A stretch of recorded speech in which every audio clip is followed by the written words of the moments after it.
Kia ora everyone, I'm just going to give it a couple of minutes just while people join.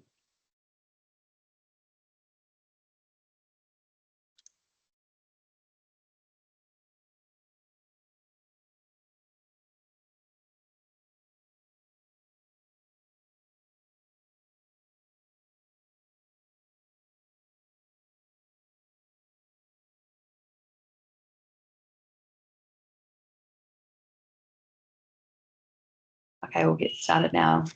Tēnā koutou katoa and welcome to this workshop. I'm going to open the session with karakia. Tikina atu rā, te puta ki o ngā kōrero, I runga I te rangi Mārie, kia ngāko te tikaha, kia mau ki te honga tangata, ka whakamoa kia tina, huie, tai kia. I'm Cara Palmer-Alcorn. I'm the manager of the Media and Screen Policy team here at Manatū Taonga, the Ministry for Culture and Heritage. We have sign language interpreters supporting the session today. We have Angela and Megan. If you require assistance in the breakout rooms, please let us know in the Q&A function and we'll ensure that Angela or Megan are there to support you in this engagement. You can also turn on captioning, and we've put instructions on how to do that in the Q&A tab. Obviously, the presentation today will be recorded. This is to ensure that people who are unable to attend have access to the same information to support their engagement with the proposals. The group discussion and feedback sessions will not be recorded. We take people's privacy seriously and will make sure that all collection, retention, and access of personal information is done responsibly and respectfully. All personal information shared during these sessions is held in accordance with the Privacy Act, the Official Information Act, and the Public Records Act. For more information about this, you can visit our website at mch.govt.nz/privacy.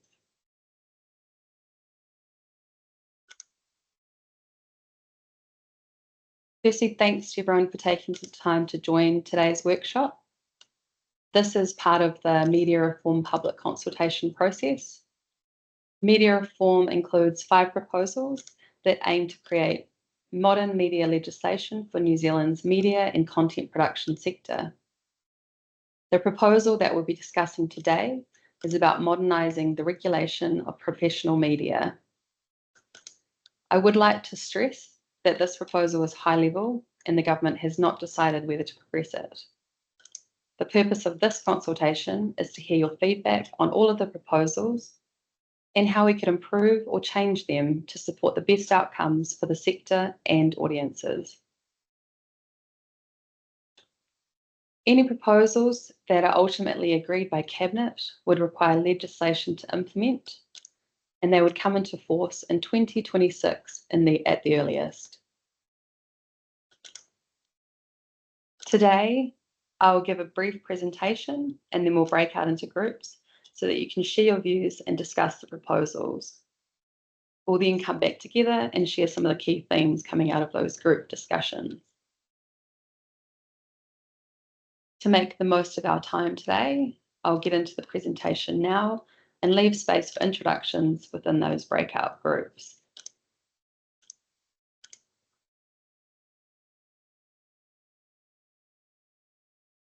First, I'll provide some context.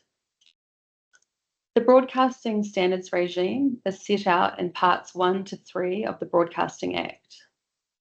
Essentially, this regime aims to ensure that the professional media we consume meets industry and community expectations.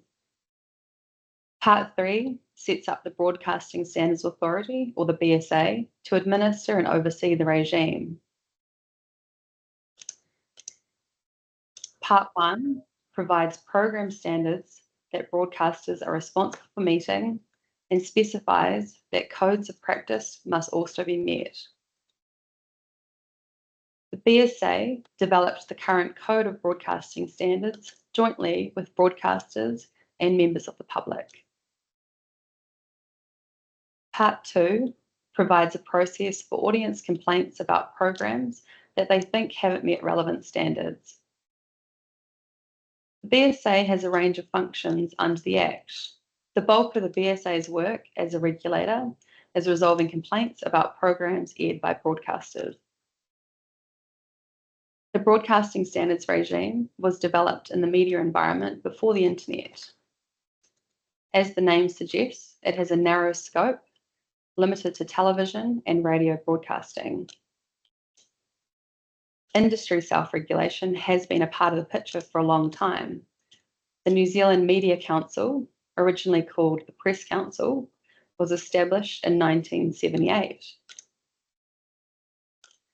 The Media Council operates under a set of self-imposed principles and deals with complaints about content provided by its members. That membership includes print and online text-based media, broadcasters, and video-on-demand providers. There are other regulation that affects professional media too, from requirements for classifying videos to advertising standards to criminal law. We won't be delving into these in the presentation as they are outside the scope of this media reform work.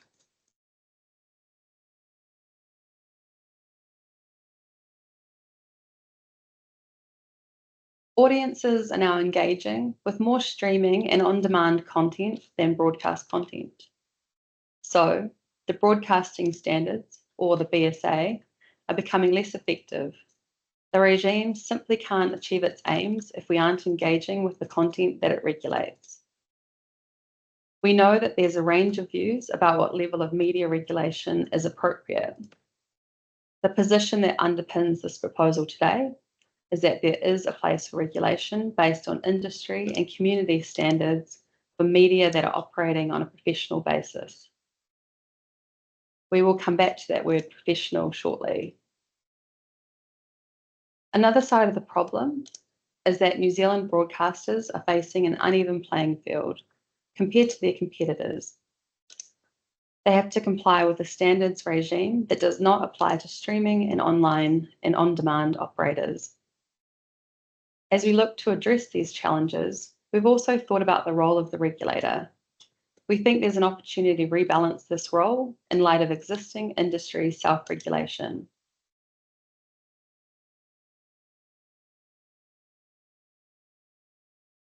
Other countries are taking a range of approaches to regulation of streaming and online media. The process is still quite fluid in places, so we are keeping an eye on developments. The United Kingdom has been working on regulations for streaming, on-demand, and video sharing platforms to more closely match their broadcasting standards. Ireland is leading implementation of the European Union Advertising Media Services Directive. The directive aims to regulate media service providers in a platform-neutral way. Several countries take a co-regulatory approach, including Ireland, the UK, Australia, and Canada. This is where industry groups have some responsibilities alongside the role of a central regulator, for instance, around responding to complaints.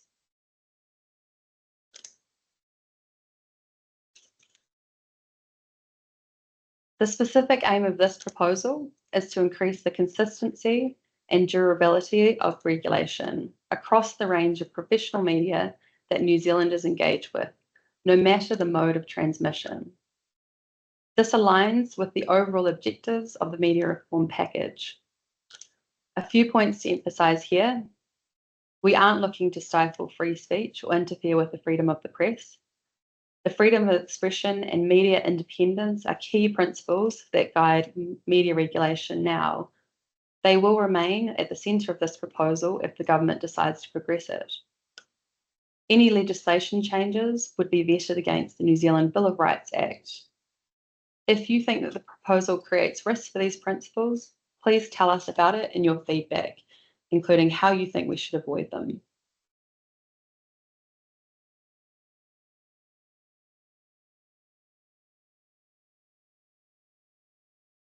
There are two key parts to this proposal. Firstly, the focus of the standards regime would shift from broadcasters to all professional media with a business presence in New Zealand. We're asking for feedback on the working definition of professional media that is set out in the discussion document. The aim of this working definition is to include people and organisations that distribute media content that they've made or directly paid for and curated. This activity would be covered if it's the primary business of the person or the organisation. This would include New Zealand broadcasters and streaming platforms, global streaming platforms, online text-based media, newspapers, and magazines. It would not cover search engines or platforms that host user-generated content.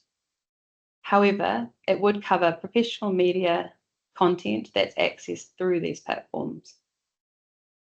More specific criteria would be developed if the proposal is progressed, and this will take into account public submissions about which media should be covered.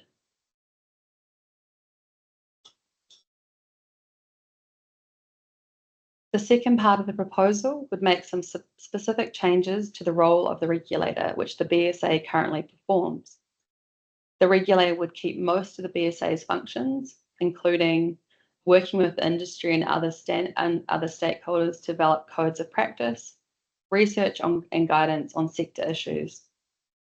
But complaints about media compliance with standards would be managed differently.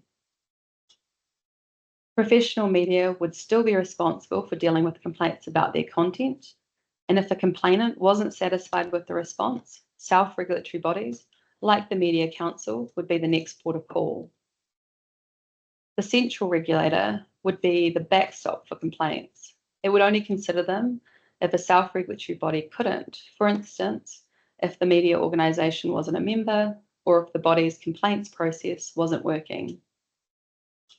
To make sure people can have confidence in this new process, the central regulator would hear appeals about complaints decisions in limited circumstances, and current rules around appealing BSA decisions in the courts would be carried over.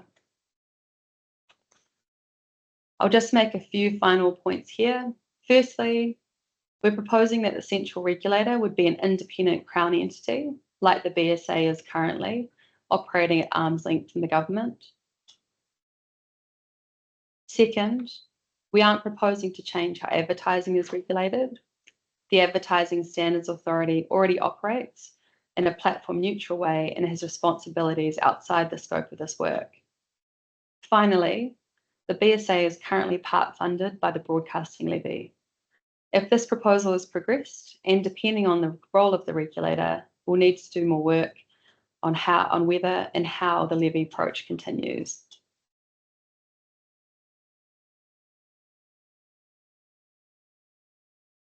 That's the end of the presentation. We're now going to move into the breakout rooms where you can have a discussion about this proposal. We'd really like to hear your views on the potential impacts of the proposal and what you think needs to be top of mind for the government if it decides to move forward into detailed design. Everyone has been pre-assigned a group, and so you should seamlessly and automatically move into a breakout room. But if that doesn't happen, please let us know through the Q&A function, and we'll see you back here in a while. Thank you.